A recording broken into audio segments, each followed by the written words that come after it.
Hello everyone, welcome to this live session on how to create a perfect success plan for the GMAT. I'm Piyush and I'm going to be your host on the webinar today. I just want to know before I proceed any further if all of you can hear me loud and clear. If you guys can hear me loud and clear, do let me know. I see about there are 10 people in the session today. So just want to ensure that all of you can hear me loud and clear. So do let me know guys in the chat if my voice is audible to all of you. Okay, let's see some comments. I do see a comment right now. Hi, Krishna. Good evening to you as well. Good to know that we can hear me. Thank you so much for chiming in and sharing that overall. Great, guys. So I'm hopeful that if Krishna is able to hear me, others are also able to hear me. Ashwin also says you are audible. I'm glad to know that. Thank you so much, guys. So without any further ado, let's get started. So in this session today, I'm going to basically help you understand how can you go about strategizing your prep, what are the key things that you need to focus on when you're preparing for the test, and how can you get the maximum out from the time that you're investing on your studies. So a quick intro about myself, those of you who don't know me, I'm Piyush. I'm going to be your host in the session today. I have about close to 9 years actually of experience of mentoring students achieve their GMAT goal, like to get the MBA done from tier one schools globally, whether it is in the US or India, you'll find most likely there's one or the other person which have helped get into the top schools across the globe. And I've myself prepared and taught for both CAT and GMAT. CAT is basically an exam that you have to do if you want to do an MBA from Indian B schools, like a 2 year MBA. And GMAT, all of you are aware of. So I've prepared for both, I've taught for both. I scored a 740 on my first GMAT attempt with a Quant 50 and a verbal 41, and a 99.9 percentile on the CAT in the first, like in my attempt as well. And I personally like analyzing data and trends to come up with strategies. So I kind of look at data and understand how things work out. That's kind of my own strength. And why am I talking about it is because I want you guys to understand that I've been through the process myself and I've helped many people go through the same process. And a result of all these things, I've understood how the entire test functions, what are the key things that students need to keep in mind. And I'm gonna help you from that perspective itself, from all the lessons that I've learned over the years, so that you can actually benefit from the same. And I want this webinar to be highly interactive, guys. So if you have any questions at any point of time, feel free to ask me and like share your questions in the chat. I'll be more than happy to take them up. Obviously, depending on where I am in the session, if I find a question more relevant to a later discussion, I'll take it up according to that. But definitely, I'm going to take your questions. So please feel free to interact with me, talk about your problems, talk about the things that you are looking to learn, and I'm more than happy to share that with, like, help you with that. So quick overview, like this session is the second session that we are doing as a part of our free webinar series. We are basically running a free webinar series that started from yesterday. It goes on till another month, about December 12th, where for 5 weeks every Saturday and Sunday we are actually running two sessions at like every Saturday and Sunday we are having sessions at 1:30 p.m. GMT, which is basically if you are in India, it's 7 p.m. IST. So if you are basically looking at attending this webinar series, do stay subscribed to our YouTube channel. You will receive the notifications. Press the bell icon of all the live sessions which are going to happen. And we are covering 10 different topics in this webinar series, which is covering all topics of SCs, like important topics of SCCR and RC from the approach perspective. Even in Quant, we are covering DS and other things. And obviously, there are three strategy sessions as well, which will help you around all those areas. So it's a very exhaustive series for the preparation. So you can definitely enjoy it. I'm happy to know, Krishna, that you are receiving emails and finding them helpful. We do send out email invites as well to people so that they're aware about the webinar. So all the best, guys. If you want to attend this, do register for the series and subscribe to our channel. So let's understand how to create a study plan, a proper action plan for the GMAT. But when I kind of get to that, before I get to that, I want to talk about how most people start. Now, some of you might be thinking, Piyush, why is it important to talk about how most people start? Why should we not get directly into how we should start? Now, the reason for that is if I just talk about how you should start, sometimes people don't know what they should not do, and they end up doing that as well because they don't know the negative aspects of those things. And that kind of also hampers their learning curve. So I want to ask you guys first that right now you would have started your GMAT preparation to a certain degree. How have you started till now, or what is your thought process about starting your GMAT preparation if you are yet to start? I want to understand that from you.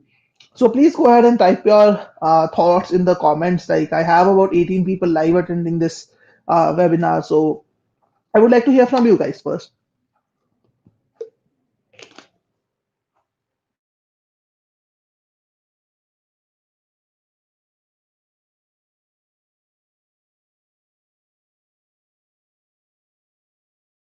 I want to understand how exactly are you planning to start.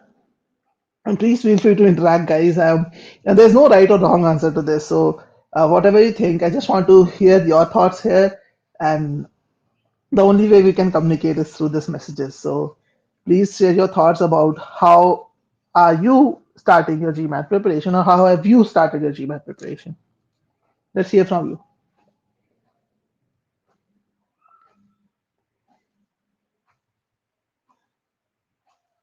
Okay, I do see a couple of comments. Sanjana says I started off looking for classes and some sort of guidance to give me the exact knowledge. Okay, Sanjana, I hope you were able to find it. If you're still searching through this webinar, you might understand what kind of features you should look for. I think having a plan as well as a goal is important. Self-assessment is probably the key, is what Sai Krishna says. Work on strengths and then attack verbal is what Hetab is saying. Okay, okay, guys. So I'm happy what Krishna has mentioned, that having a plan as a goal is very, very important. But trust me, guys, when I ask people how they are starting, generally most people start by taking a mock test. They just take a cold mock test, see where their strengths and weaknesses are, and in general, they will not have a personalized study plan. They will just take up a study plan from random sources, like might it be from the internet, like a 1 month plan or a 2 month plan, but they will not personalize the study plan according to their strengths and weaknesses. If you are good in quant or good in verbal, and they don't really create an action plan in terms of how many hours of effort I need to put in quant, which exact areas I need to actually focus on, and everything around that.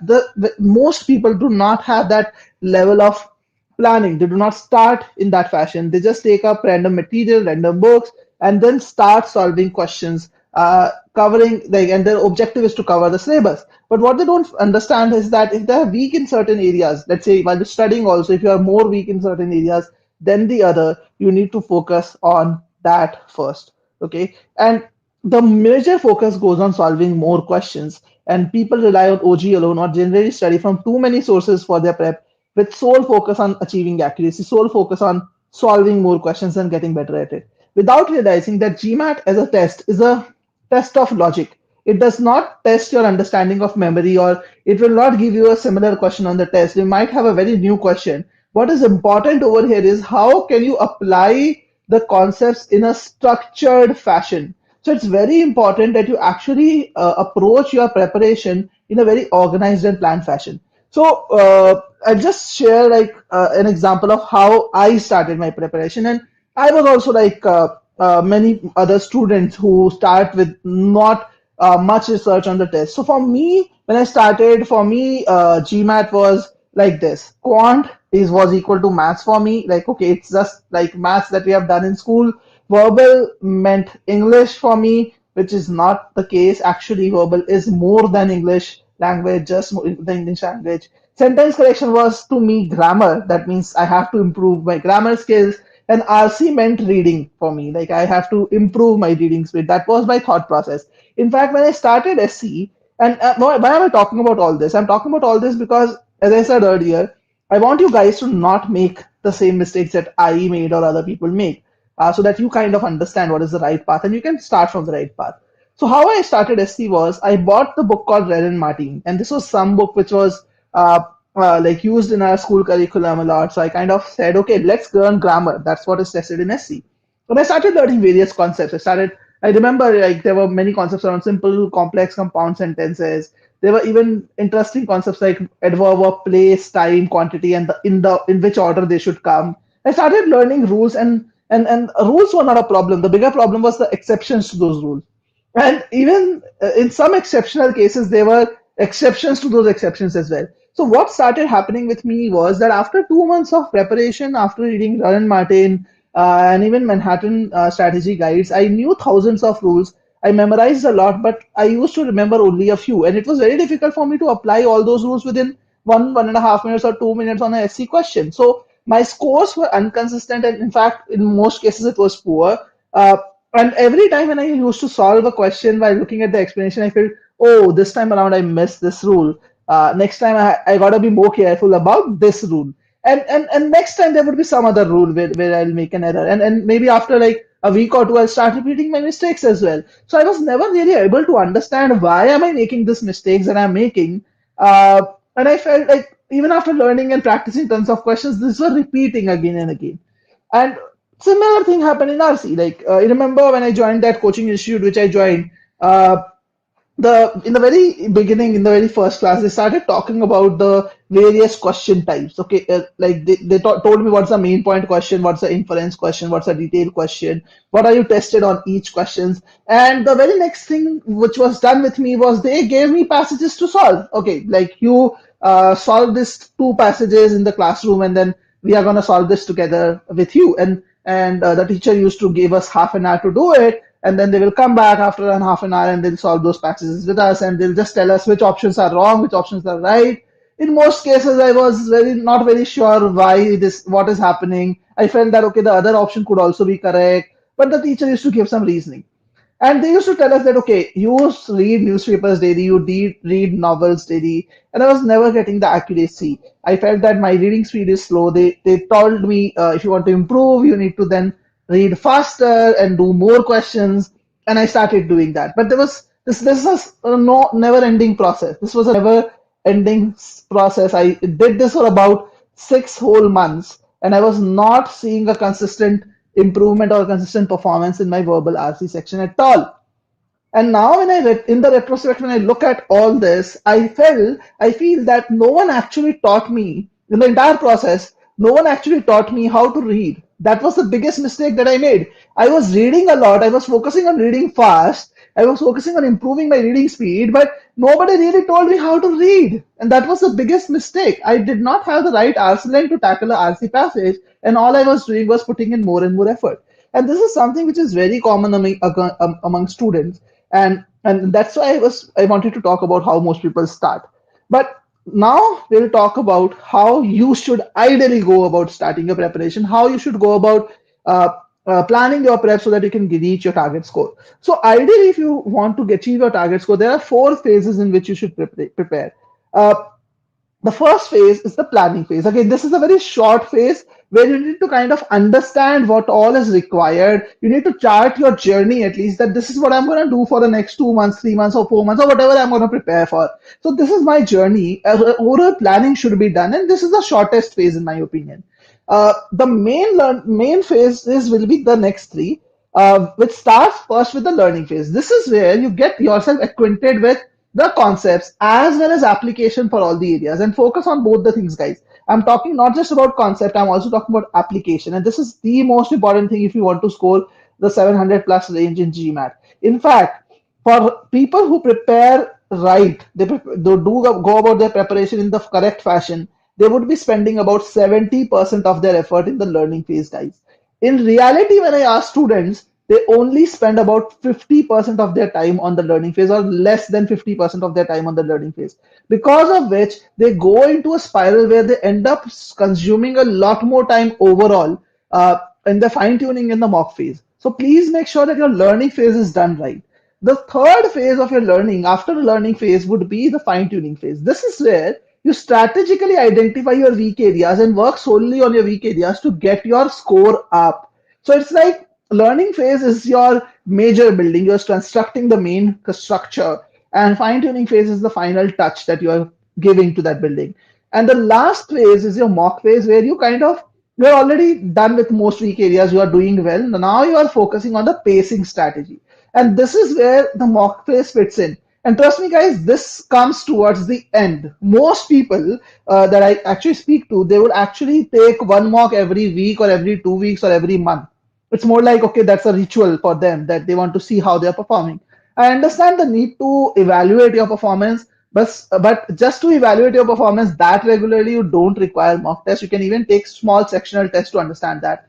Mocks should be taken towards the end. You should not be wasting your mocks. Again, this is just an overview of what we are going to discuss. But let's get started with the planning part. Okay. So let's first start with the very basic stuff, which is how to identify your target score. Now, obviously, you might have a certain overall target score in your mind. For example, let's say you know that you have to score a 720 or a 750 to achieve your dream B, get into your dream B school, or 700 to get into your dream B school. But what I'm talking about specifically over here is to break down the target score into quant and verbal. Now, there are two specific possibilities over here. Number one is that you could be good in one section, that out of quant and verbal, you're really good in one, as in very good in one. So you need to maximize your score in that section in that case. The other possibility is you could be equally good in both sections. Let me write equally over here. You're not better in one over the other. So in that case, you should focus on balancing the target score. So let's take an example. Let's say your target score is 750 and you are someone who is good in quant. In that case, your target score should be quant 51 and verbal 40. You should target a quant 51 and a verbal 40 to get to a 750. However, if you're someone who is better in verbal, much better in verbal than quant, then your target score should be a quant 48 and verbal 45. Why is this important? This is important because if you really want to plan things correct, you need to know how much you need to target in individual areas, because that will determine how much effort you need to put in as well.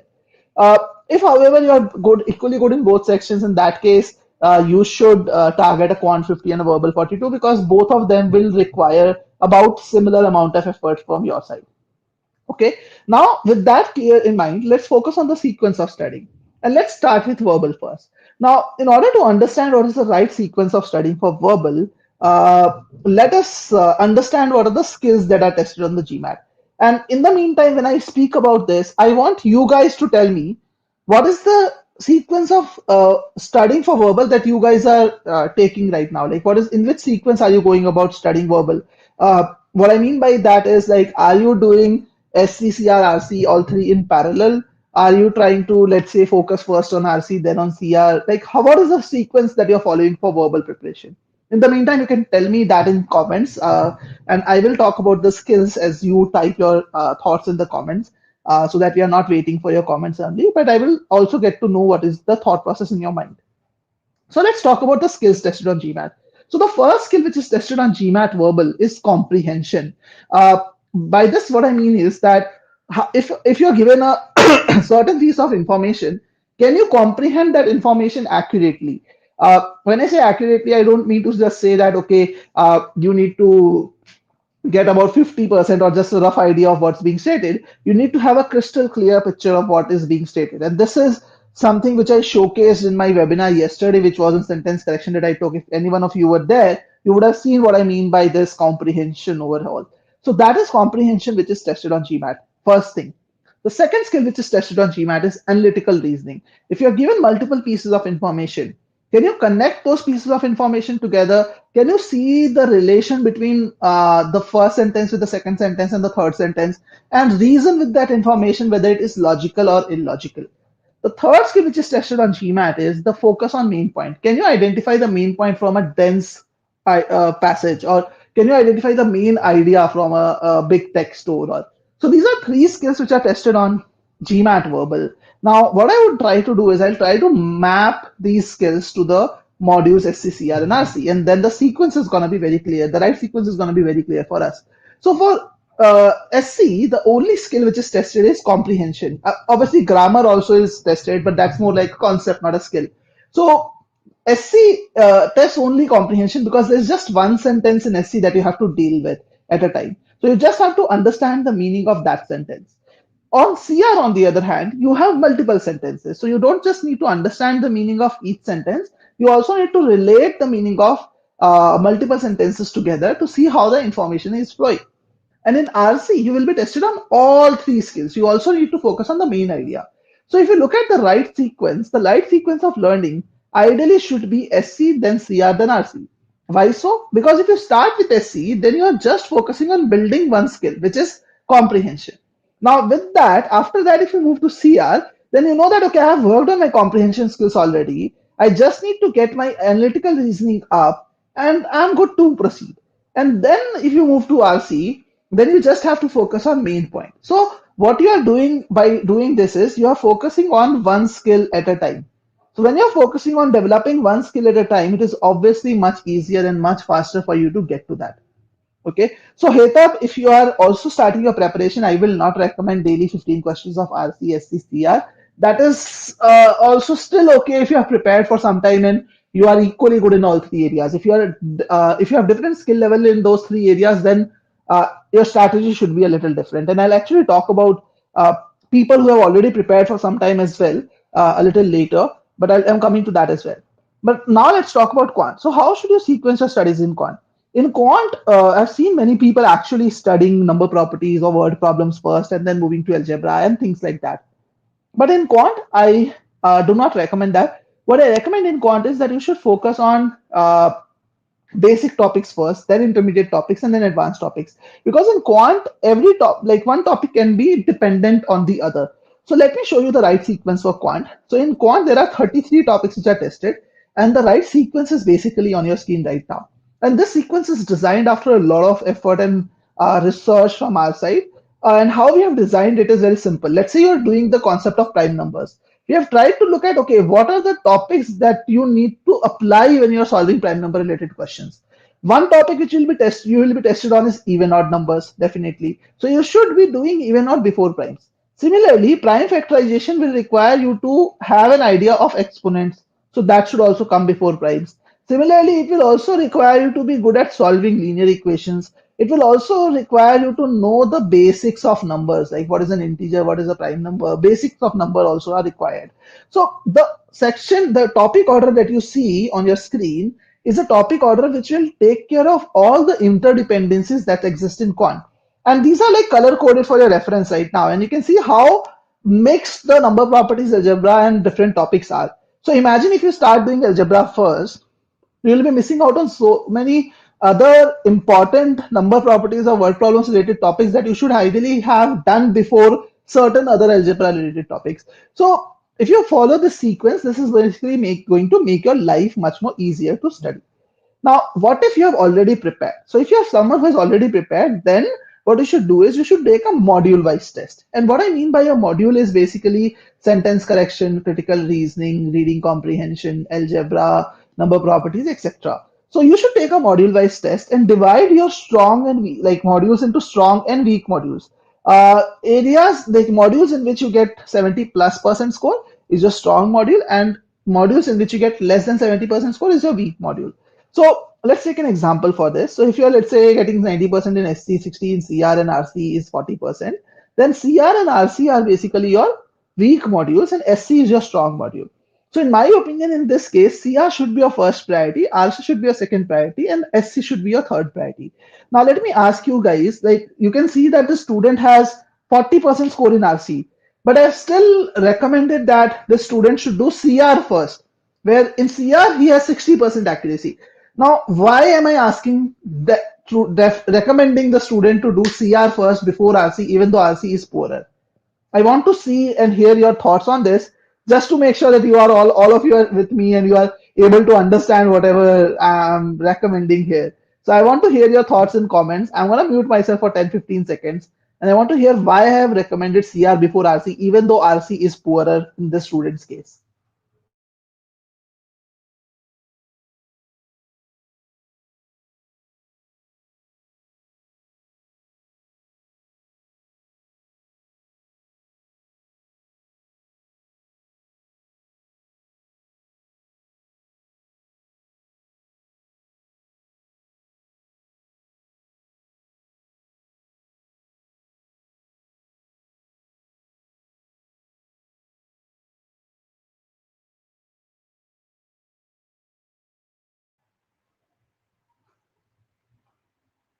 Okay, Krishna says because improving something which is mediocre, then a weaker point is logical question mark. Okay, so Krishna, you don't seem very sure about it, but thank you for commenting at least. See, I see a slight bit of logic in what you're saying, but again, if you're more weaker in something, you have more like that's a low hanging fruit, so you can improve faster. Okay, Heta says because if we perfect CR, we are almost perfecting small passages, which helps in RC. Exactly. Mansi has got hit the nail. Heta also wanted to speak about the same thing. Sanjana also brings up the same point to improve your analytical reasoning. Exactly. See, if your RC is weak, it's possible that you are bad at analytical reasoning as well as focus on main point. Okay, let's write main point.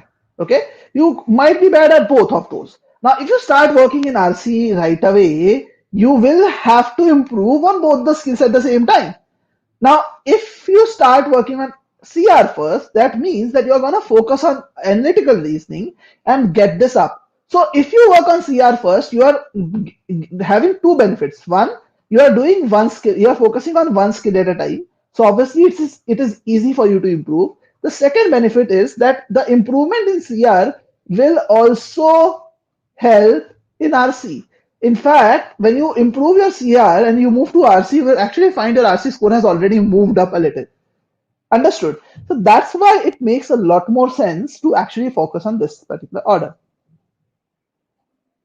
Okay.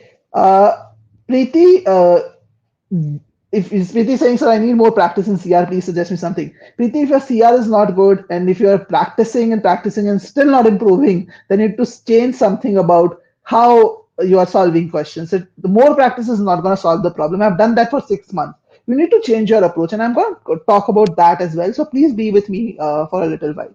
Okay, I'm happy to know that all of this is making sense for you guys. So once the sequence of studying is clear to you, it is very important that we create clear targets and deadlines for our preparation. Generally, for a student to prepare for the GMAT, the time can be anywhere between 150 to 400 hours, depending on what their current skill level is, what their target score is, and how much gap is between the two, and what is the pace of learning, and multiple other factors.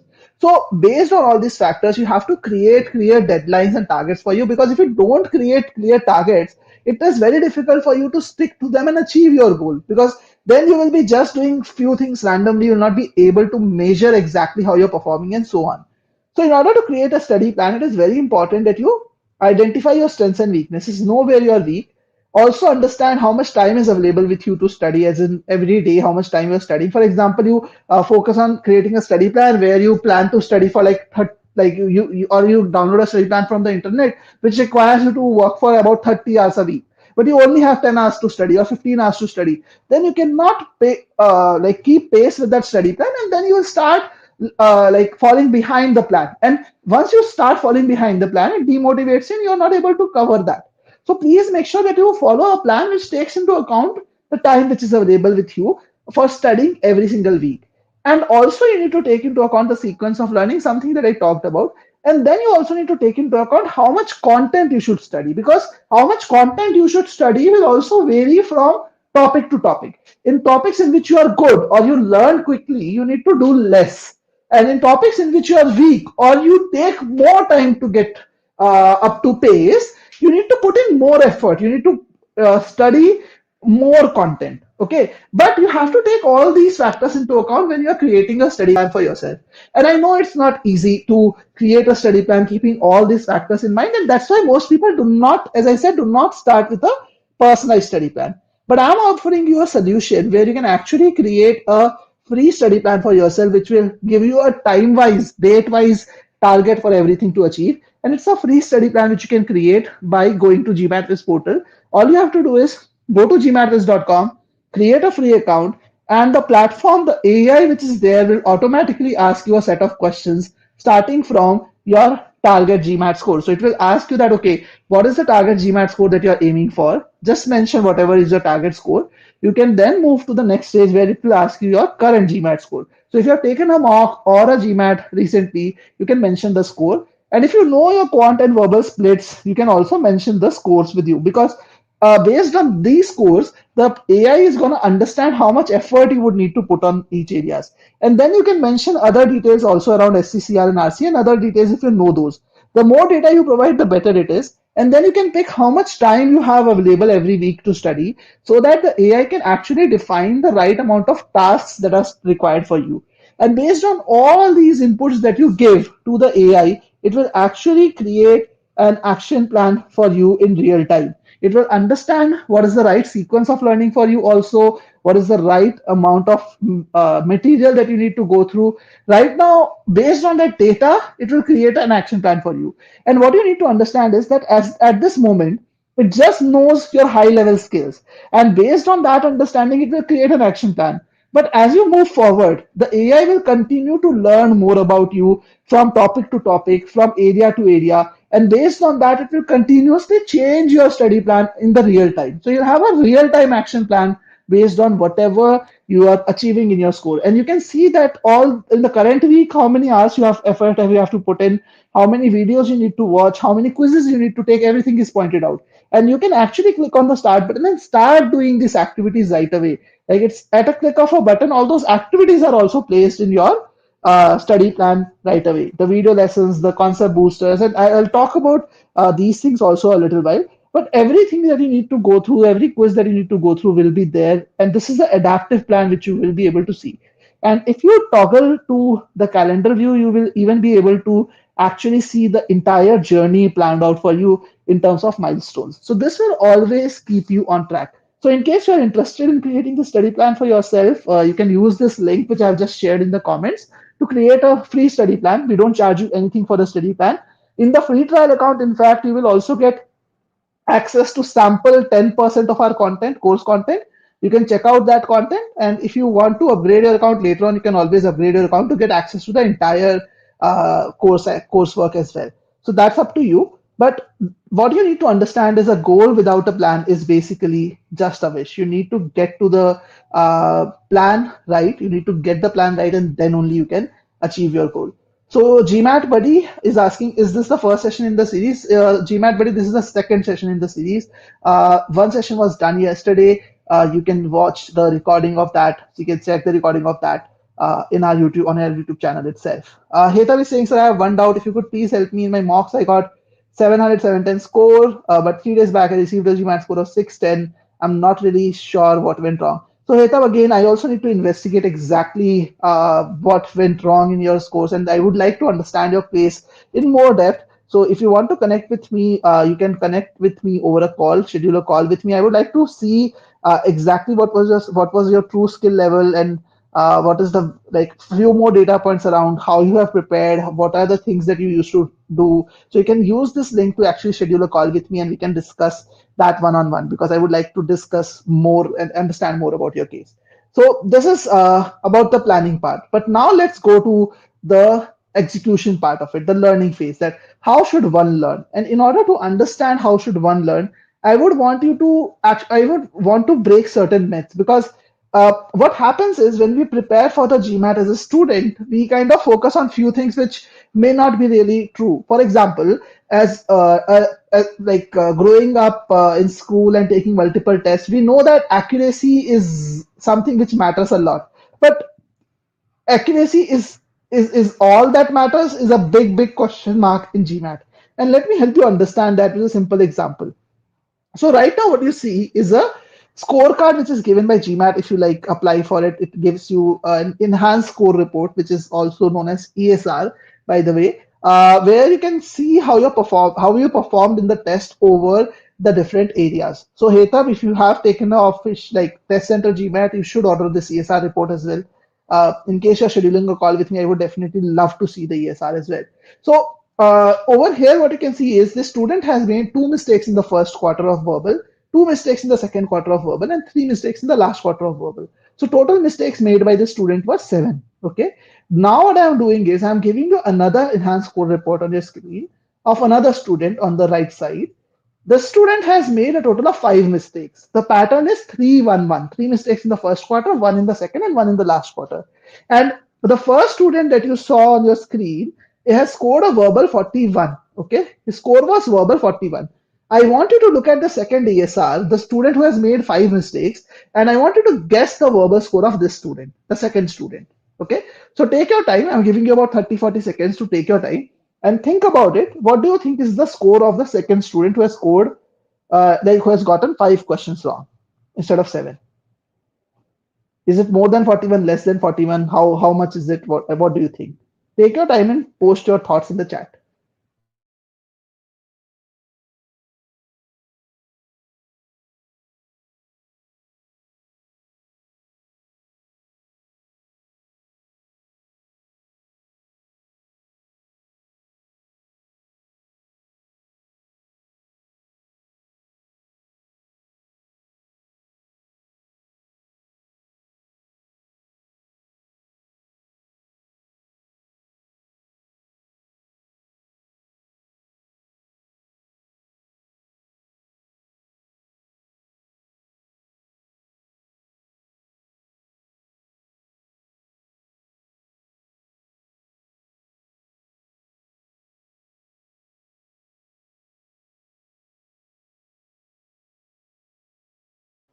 All right, guys, I'm still waiting for your responses. What do you think could be the verbal score of the student? Okay, Hitab says maybe 43. Okay. Oh, fair point, Hitab. You feel that two less mistakes, so definitely the score should be higher. What about others? I see 21 people are live in the session right now, but I've only seen one response. Guys, again, the more you interact, the more you respond. It keeps me motivated also to give more to the sessions. Okay, so I see Javan saying verbal 38. Probably more than 41 is what Krishna says because GMAT is adaptive. Mansi says more than 41. Okay, still only four responses out of 21, 22 people now. What do you think would be the verbal score, guys? Others who are silent spectators. Come on, guys. So till now, I've seen all of you except G1 going for more than 41. G1 is the only one who says it should be around 38, less than 41. Why G1? Why do you think so? Why should it be less than 41?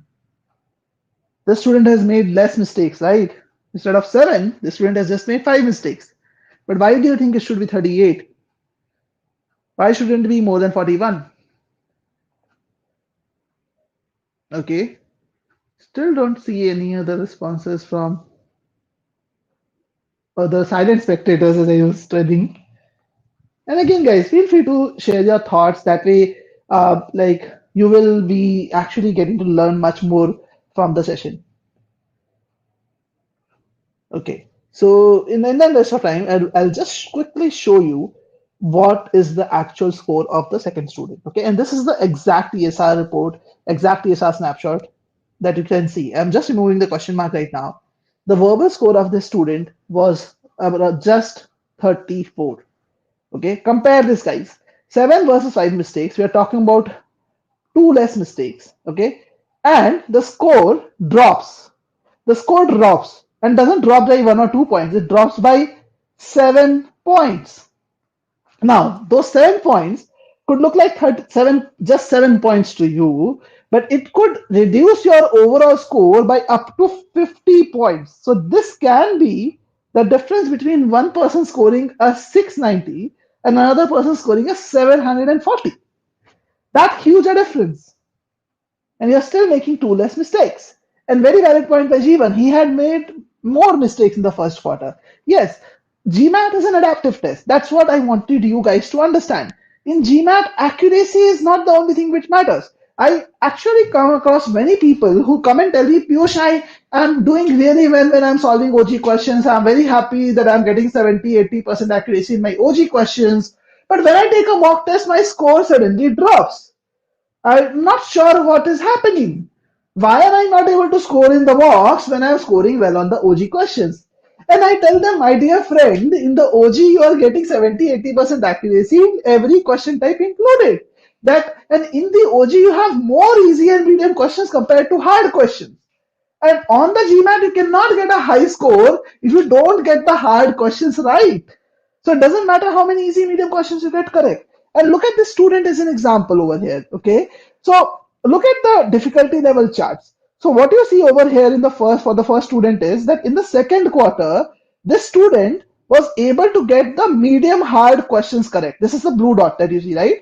Both of them have similar accuracies. But what you need to look at is the first student was getting medium hard questions right. The second student, on the other hand, was actually stuck in the easy medium zone only. He was only getting easy medium questions right in the second quarter. And compare both of them side by side. Okay, there is a huge difference in the average difficulty of the questions the two students showed the capability of getting correct. And that's what matters on the GMAT. If you want to excel on the GMAT, you cannot just excel by getting the easy and medium questions correct. You have to get the harder questions right.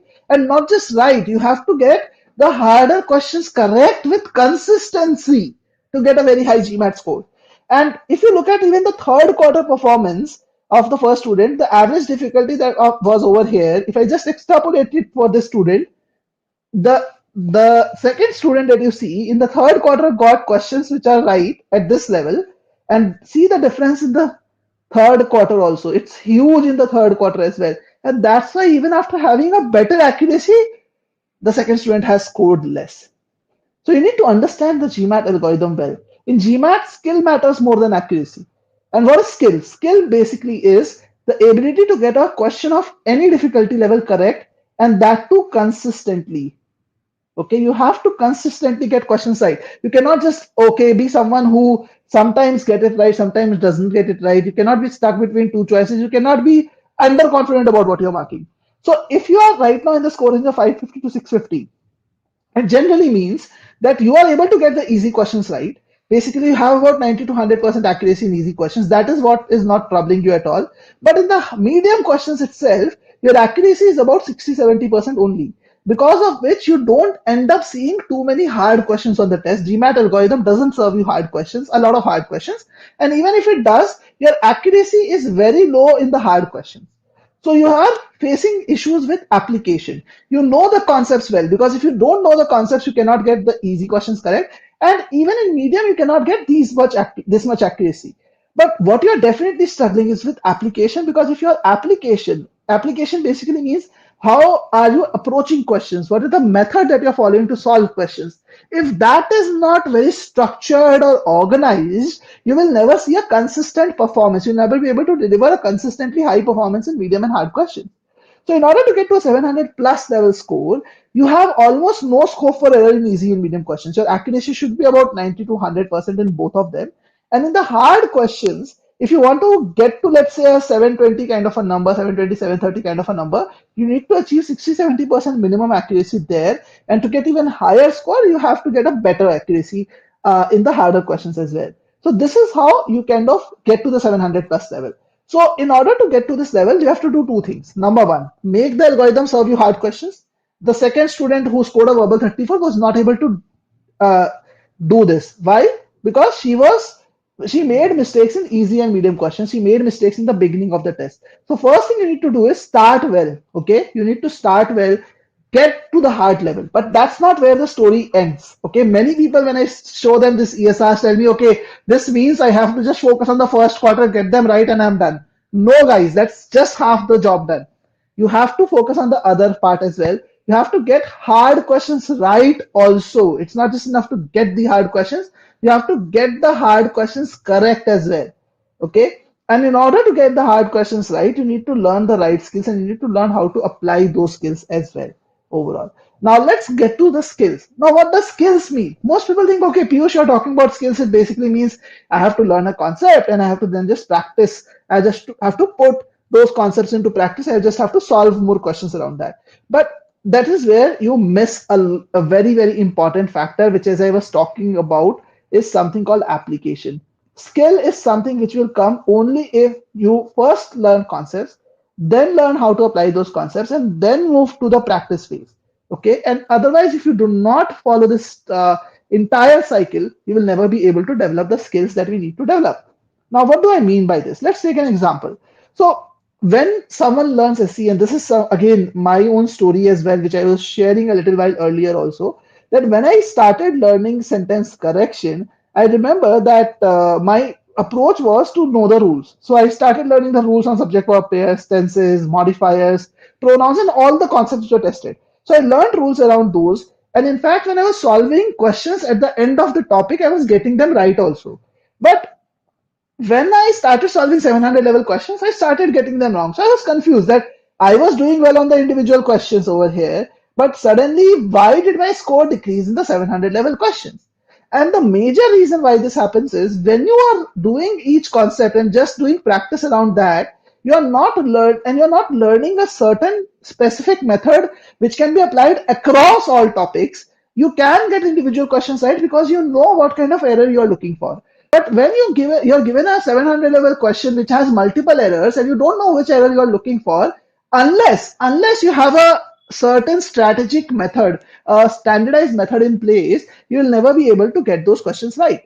And that's where you need to focus on a common learning thread as well. And that's where the common learning thread or the application, what I call as, is very, very important. So when you're learning concepts, you need to knit application with concepts at the same time. Then only you'll be able to get to the next skill level. Otherwise, you won't be able to get to the next skill level. And generally when I say application or process, many people come and tell me, yeah, Piyush, why are you talking about process? We always learn a process, right? In SC, for example, I'm using splits approach. I learned this approach which helps me in identifying which option, which grammar rule I should relate to. For example, what I mean by splits is that people learn this shortcut based approach, which tells them that, okay, look at the options, look at the differences in the options, try to understand what is the grammatical difference in the option choices, and based on that apply that particular grammar rule. Trust me, guys, this is a very bad approach for solving hard questions, because when someone focuses on splits, they are just learning a shortcut which will work on easy and medium questions, which will not work on hard questions, because in hard questions you have to understand the context in order to apply the grammar rule. Otherwise, even if you know which grammar rule to apply, you will not be able to identify which is the right or the wrong answer. And even if you apply it and get it right, you will still waste a lot more time than what is required. Okay, shortcuts can only be learned and applied when you actually learn the logical way of doing things first, and then shortcuts will automatically come to you because you would have made it a subconscious habit of doing it. Okay, so that is one big mistake which people do. Similarly, in RC, the only way people know how to read a passage is to basically skim through a passage, and this is what I did for about 6 months. As I said, I focused on improving my reading speed, which was really bad, because when I was doing that, I was just skimming through the information, trying to see what lies where in the passage, and then I had a feeling that, okay, I'll come back to the relevant part of the passage when I'm actually going to a particular question. And this skimming was the biggest reason I was not able to get a higher score even after putting in all the effort. And there are many more shortcuts like this which exist overall. So ideally, you should try to avoid all these shortcuts and focus on the right learning curve for SE. For example, if you look at all the concepts that we talked about, there's a one common thread that binds them all, which is the thread of meaning. So if you focus on learning the meaning driven approach, only then you will be able to get the maximum out of the time that you are spending on your preparation. Now, let me help you understand how you can do this in an organized fashion. So, first thing, when you start learning sentence correction, you should focus on understanding the intended meaning. You need to focus on how to understand the meaning of any given sentence. Okay, even before learning any grammar rule, your focus should be on how to read the sentence, how to break the sentence, how to understand the intended meaning of any given sentence. That should be the first thing in your mind. In fact, if you look at our coursework, and this is a snapshot of the GMAT course, those of you are GMAT students, we spend about 8 hours of effort in teaching you just this. And it's a very scientifically designed thought process. In order to understand the meaning, you need to understand where to break. Okay, and in order to understand where to break, you need to also understand how it was constructed in the first place. So all of that thought process is imbibed in the entire coursework. And once you have understood how to understand the intended meaning of the sentence, the next step becomes very important as well, that now you should start focusing on learning the grammar rules also from a meaning standpoint. Now, why is this important?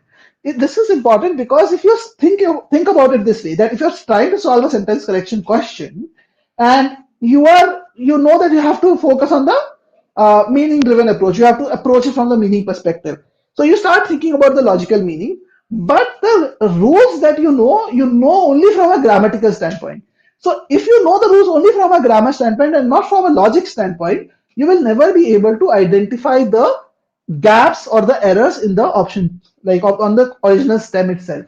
But if you know the rules also from a logical standpoint, the moment you start questioning the meaning, you will automatically be able to identify the errors that sit in the sentence. You won't have to put in additional effort to identify the errors. And that's why after learning the meaning based approach, you have to learn the rules from a logical standpoint. The second piece will become important after that. Okay, I hope this is clear. And this is not just for sentence correction.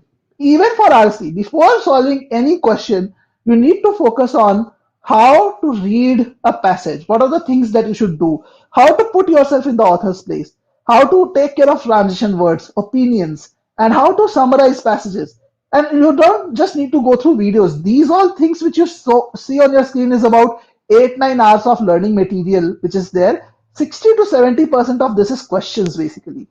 But what it means is that you need to put all of this in practice, where you learn a certain skill of learning, that okay, this is how I should read, and then you put that into practice and match your understanding, that okay, this is what I understood from what I read. Is it what I should have understood? Does it match the analysis given by the expert, or does it not? If it doesn't match the analysis given by the expert, you need to change your style of reading further. Okay, so this is how you should approach the entire curve. So you need to focus on learning the right methods. For SC, the right method is meaning based approach. For CR, it is pre-thinking. For RC, it is involved and evolved reading. For DS, it is drawing inference from the question stem first. And for PS, you need to follow a 3-step process. So these methods are equally important as concepts. In fact, it becomes more important if you're trying to get into a like 700 plus score. Okay, I hope this is clear to all of you guys. Now, once this is done, then only the practice phase or the other things will come into picture. Now, even when practicing, what most people do is they will just practice questions and take mocks. And what they don't understand is that you don't learn from solving more questions. You actually learn from solutions. You actually learn from reviewing the solutions. Now, how do most people analyze the solutions? The first thing that they do is they only review solutions when they get a question wrong. And this is a very common mistake which people make. And that's why I'm covering this, guys. My biggest one of the biggest reason why the improvement in score happened for me was that I definitely changed my approach towards the verbal section, however, is approaching questions earlier to something completely logical. But at the same time, to make that change happen, I focused a lot on learning from the questions that I was solving, and not just the wrong ones, the right ones also through the solutions. So the solution part is very, very critical for anyone who is serious about their preparation, and that's why I want to cover this during this class. So don't just review the questions that you're getting wrong. And people spend a lot of time only on option analysis without spending enough time on the question stem analysis, which is why they don't see an improvement in their score. So how should you master the approach? After learning the right method, how do you master the approach? For every single question that you solve, please refer to solutions which provide you a solution using a consistent and logical method. This is very, very critical. Don't take this lightly, guys. Don't think that, okay, this is something which is, okay, I just need to refer to any solution. No, that is not how it is going to work. You need to refer to solutions where you find a very logical step-by-step thought process being shared. Because imagine it this way, if you want to focus on learning the meaning-based approach, and you're referring a solution which is just telling you why all the 5 option choices are wrong, that is not going to help you, because that is not going to tell you, okay, how the meaning should have been understood. So first thing, you need to have solutions which are high quality. Then you need to verify the solution irrespective of whether you get it right or not. And spend about 80% of your time reviewing the sentence, argument, or passage analysis. And when you are doing that, note down the variances in your approach between how you approached it and how it should have been approached. The moment you start doing all this, you will start seeing a change in the thought process between how you are solving questions and how you should be solving questions. For example, let's say this is the CR question which you see on your screen. Okay, it has 1, 2, and 3 sentences basically overall. Okay, and there's a like entire question stem. There are option choices which you have to pick from. But let's say you read this question and you analyze this question, you solve this question, and then after that you review the solution. And this is just a sample quality of solution which is provided at GMAT Viz. Okay, at GMAT Viz we provide the same level of detail, basically using our methodology for every question. So let's say you're reviewing the solution overall on the GMAT Viz platform. You find that, okay, after the first line, there is a certain analysis which is provided. So what you need to do is, after solving the question, you need to ask yourself that, okay, when I read the first line myself, just the first line, not the entire argument, when I read just the first line, just that much, did I analyze it in the same fashion which is mentioned over here? Did I come to the same understanding which is provided over here? If you did not come to the same understanding, note it down. This is your first mistake. Trust me, guys, don't take this lightly. If you're not contextualizing as you're reading, if you're not following the method, Doesn't matter whether you take my course or any other course, you're not going to improve. So you need to check it in this fashion. Similarly, you need to ask yourself, okay, when I read the second sentence, did I combine this information with sentence one, which was provided earlier, and think of it in this fashion? Did I come to this inference? Did I not come to this inference? And this is basically, this is something you should have done the moment you read the second sentence, after reading the second sentence itself, not at the end of the complete reading, but at the end of the second sentence, because then you are contextualizing as you are reading. So you are having a better understanding, which will help you in generating a better understanding out of the third sentence, which follows next. And if you did not get to the same level of understanding, this is where you have made a second mistake. And trust me, guys, if you start identifying yourself, your approach, and matching your approach in the same fashion for every single question, you will actually see a lot more improvement with lot lesser number of questions. I was talking to this one student of ours, Rumana. She was one of our very first students who improved by 130 points in just 40 days of preparation.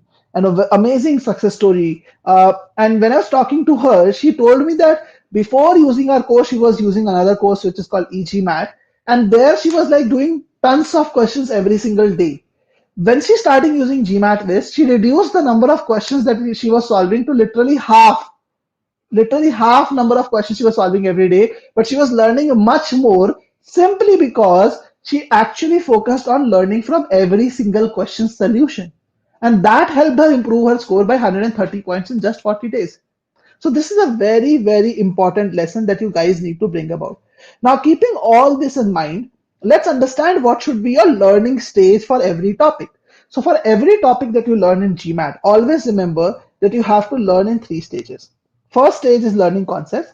The second stage is to learn a approach. So the same approach which I showed you earlier, like the same method, before you put it into practice, you need to learn how to apply it. So learn how to apply that method and then practice questions on that particular topic. If you do this, you will get to the 700 plus score.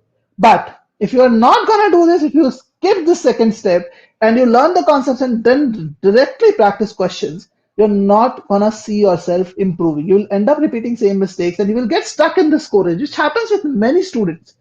Okay, so you have to avoid making this mistake. And to help you in achieving this, we have come up with this idea, very unique idea of concept booster files in our coursework. So in every topic in GMAT Wiz, you will actually see a concept booster right after video lessons on concept learning, where we have handpicked questions from that particular topic, where we make sure, for example, let's say you're doing a topic called prime numbers. So we have done a lot of research from our side on all official questions that have ever appeared on the GMAT on primes and categorized them into various buckets. So let's say there are 8 or 9 categories of questions that we found. So in the concept booster, you will get at least one variety of each category, and you will be given only one question to solve at a time, where once you solve the question, you will be given a very detailed step-by-step solution and providing the right approach that you should have during while solving the question. So what you can do is analyze the solution and then figure out the gaps in your application and then put that concept, put that learning on to the next question. Apply that on the next question, look at it, the solution of the next question, figure out the gaps, then apply that on question number 3, move to solution number 3, and so on. So through this iterative process, when you repeat this iterative process, you're automatically able to improve your approach by the time you complete the concept booster. And the best part about, as I said, for concept booster is each question is handpicked and covers a different aspect of that topic. So you're also getting prepared to tackle all varieties of questions which will come on the concept booster. And this is one of the biggest reasons why we see an amazing score improvement of more than 100 points for our students on an average. Okay, so if you see, this is just a snapshot of one part of our course. You can see in the prime numbers concepts, there are these concept boosters which are there, and there are concept boosters across every single topic. Now, the next question that comes is, when should you start timing yourself? Now, this is a very important part, guys, because when you are learning a method, to solve questions, you need to understand that you need to give yourself a little bit of time to get the method internalized. Because if you start timing yourself too soon, let's say you start timing yourself on day one itself, then you will actually push and put unnecessary pressure on yourself to get the questions right away, which will create bigger issues for you later on, because you will focus on getting the timing right away. You will not be able to focus on getting the process right away, and that difference will actually not allow you to learn the process at all, and you'll not be able to improve. So in the learning phase, your focus should be on learning the right method. In fine tuning phase, your focus should be on fine tuning. So as I said, if you start worrying about timing too soon, your focus will shift away from learning and your scores will stagnate. So when you are learning each topic, your focus should be on learning concepts, learning application, and then practicing questions. Now, when you are practicing questions, you need to also ensure that you master that particular topic before moving on. Now, why is this important? Because if you don't master that topic, you don't identify your strengths and or weaknesses, your issues will end up piling. So, if you do not identify your concept gaps, you're not able to do it, your issues will end up piling, and then it will affect your performance in the other topics that will come later on in the coursework. So basically, if you're not having a stronghold on the things that you have done till now, you should not move forward and focus on the next topics. That is very important.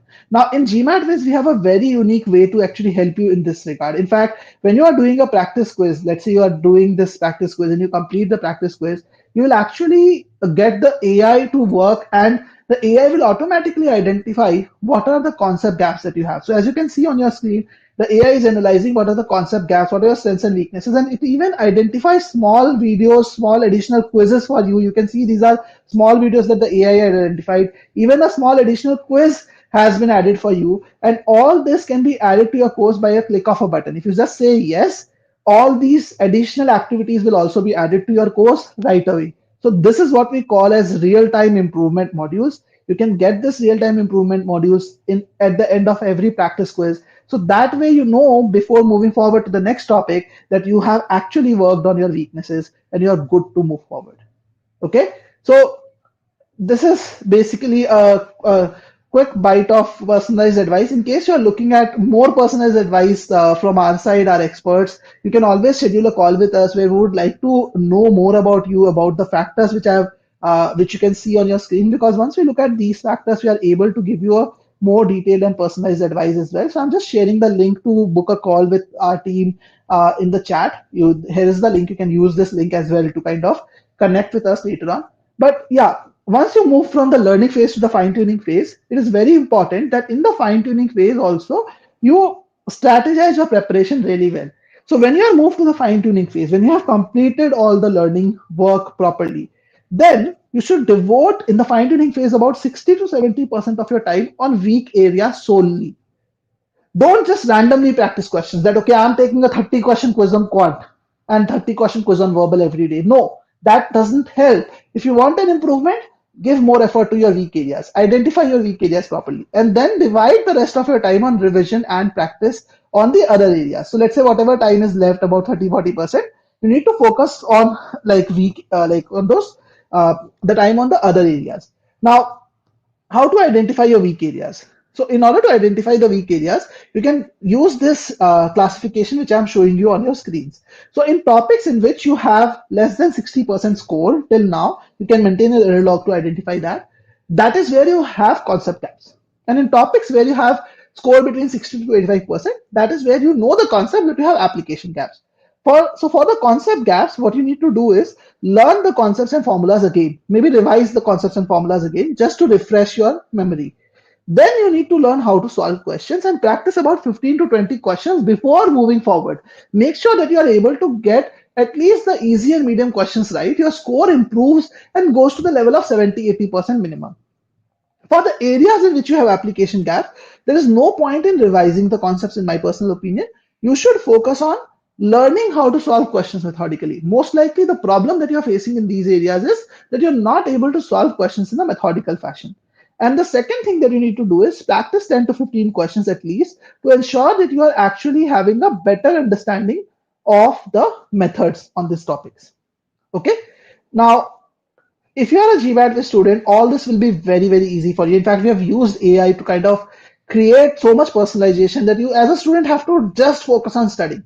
So let me show you the beauty of the platform. If you just go to the quant section, obviously there is a lot of data which you see on the bottom, which you can analyze yourself and identify your strengths and weaknesses, but the AI also does it for you. So what you see on your screen right now is the AI has analyzed that this student has concept gaps in this areas, these topics, and he needs to improve his practice on fine tune concepts and improve his timing. So if you click on the revise button, it will not just tell you which topics you need to work on, it will even create a short improvement module for you to work on right away. So you can actually go through these videos once again to revise the concepts and then click on solidify concept. It will even create a quiz for you right away to work on it. Okay, so this is how the AI will help you in fine tuning your improvement areas right away. Okay, so as I said, to improve your weak areas, revise concepts, review solutions, and learn on building application. And always remember, quality is more important than quantity. It is not important to do more questions, but it is important to learn from each question that you are solving.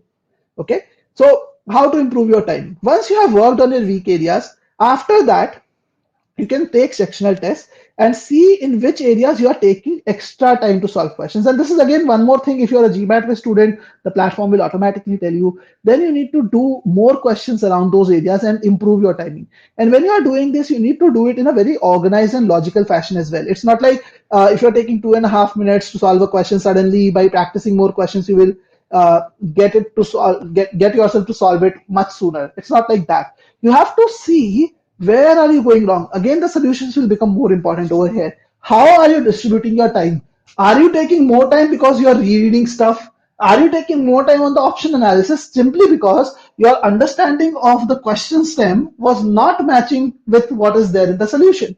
If that is happening, that means that you are not reading things right.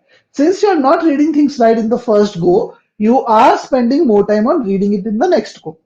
It could also be because of the you could also be taking more time because you're not, let's say for example in quant, you're not thinking about the approach in depth before starting to solve a question. You jump too soon into solving the question and then you realize that you have moved in the wrong direction, and then getting back on track takes you more longer. So focus on identifying what your root cause is for the extra time that you are taking and work on that. Now let's talk about the mock phase as well. And by this time, if you're doing all these things as I mentioned, your mock test phase is going to be very, very smooth, by the way. Now, in this, what you should do is you should first learn about the test taking strategies. And in fact, in this webinar series, we are going to have one webinar on test taking strategies as well. So do watch that webinar to understand the test taking strategies.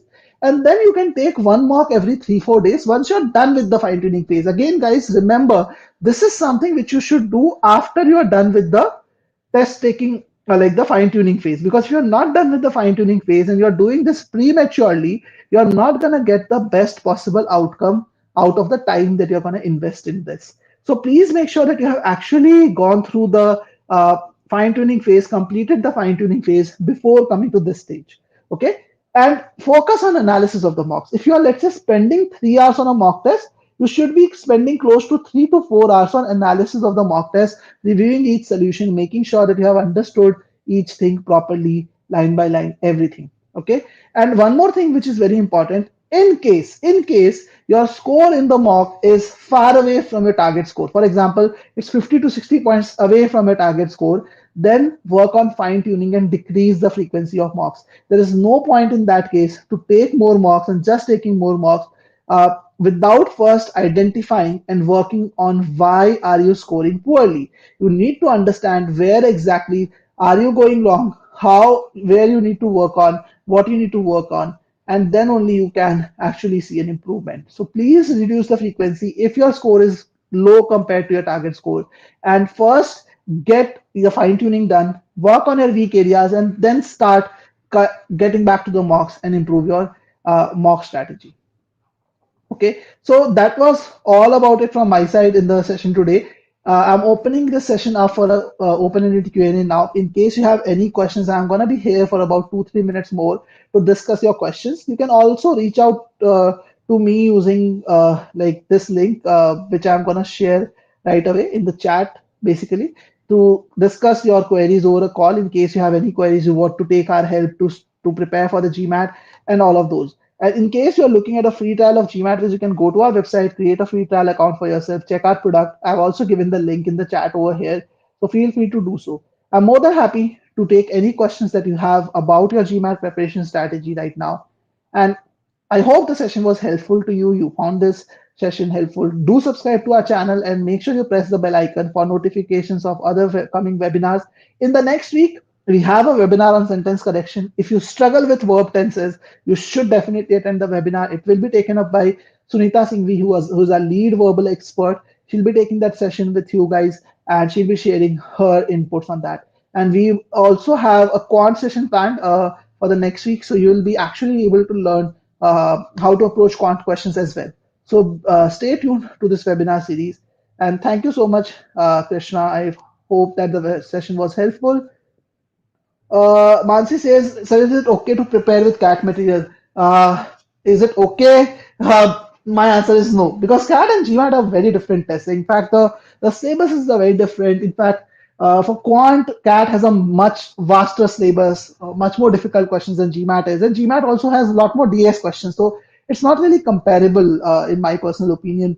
And verbal is altogether different. So there's no point in comparing like CAT, like using CAT material for GMAT prep. I don't think it is going to help you, Mansi. So please change that thought process. Hi Ali. Ali says, "How do I keep myself motivated and keep consistency?" Very valid point, Ali. Like that's a very tricky thing. So see, to keep yourself motivated, what I feel is that you should look at the bigger picture. I always believe in this philosophy that find your why to get your how. So if you really are struggling to understand how I should improve or how do I maintain my motivation, you need to focus on the why. Why is that you want to take the GMAT? Obviously, there's a reason, right? You want to do an MBA for a specific reason. So, like, start thinking about that. Start living your dreams. For example, let's say when I was taking the GMAT, I was planning to do my second MBA from INSEAD. So at that point of time, I used to think about my life after INSEAD. I used to engage with like INSEAD's web page, social media platforms. I used to see updates from their alums, which kind of motivated me to put my best effort. So Ali, those things will help you a lot, in my personal opinion. Okay, I have a question from Daniel. What happens if your mock score is far from your target, but mainly due to test taking strategy? Should I still reduce the frequency of mocks? Only way to test it? See, again, if you're 100% confident that your mock score is very different from a target just because of test taking strategy, then I would not recommend reducing the frequency. Then keeping the frequency same is gonna help you, Daniel. But please make sure first that it is just the test taking strategy which is creating issue for you. Okay. What is the strategy of taking the GMAT with mock versus official mock since there are a few more mocks offered on the platform? So Kailash, again, very valid question. So since you're a GMAT based student, the answer to this question would be to kind of mix both. If you have both mocks available, you can take a few GMAT based mocks and few mock official mocks. Generally, in the beginning, you can take a few GMAT based mocks and then towards the later end, you can use official mocks. Sometimes in some cases to validate, we also recommend taking one or two official marks in between. So you can get in touch with your mentor as well in case you're confused how to use it. But it is a better strategy to mix both. So just a query, do you think a fresher in an MNC can manage to prepare for GMAT with a regular study plan? And where have you done your MBA B school from, if you don't mind? So, Sai, to your first question, definitely, if you are a fresher in an MNC, you can still study. There are a lot more working professionals. In fact, we did an interview with another of our students who had a 60-hour work week. Even he was able to kind of study and get done with his GMAT. In fact, he scored a 740 recently. So if he can score that, he can study with all that pressure. I'm pretty confident that you can also manage it. It's just about making sure that you plan things according to your schedule and do it in that fashion. So in case you want to take some inspiration from his case, I'm just gonna share the link to watch Rishabh's interview. You can also check this out on our YouTube channel, by the way. This will give you some motivation. Regarding which school I've done my MBA from, so I've done my MBA from MDI Gurgaon, which is a top 10 ranked school in India. I was planning to do my second MBA from INSEAD, which I ended up not deciding to do for personal reasons. But yeah, that is about my personal MBA. Is it possible to export some of the performance analytics on your personal performance to Excel? Is what Kay is saying. So I guess Kay, you mean to say that is it possible to export some of the GMAT risk platform analytics? So yeah, some you can export right away. For example, the OG related analytics we allow you to export in an Excel. The others we don't allow you to export right away because the way we store data is very complex on the back end because we have to use AI to we have to collect a lot more data in depth. So we don't provide that same data in a raw format for students to download. Can we add a feature around it to make it like downloadable format? Yes, we can, and I will place a feature request for that definitely with our tech team. But right now, if you want to get the data, you can maybe copy the data like in an Excel sheet right now manually. And if you want the raw data from our experts from the backend, we can pull it once during the subscription, only once during the subscription. We will not enter in second request because this will be a manual activity from our side. We have to improve the data before giving it to you.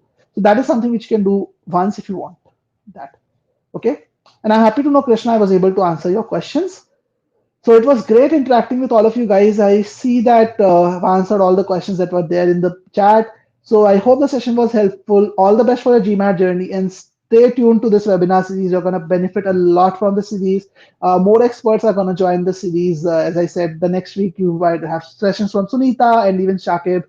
So stay tuned and do reach out to us if you need any other help for your preparation. All the best, guys.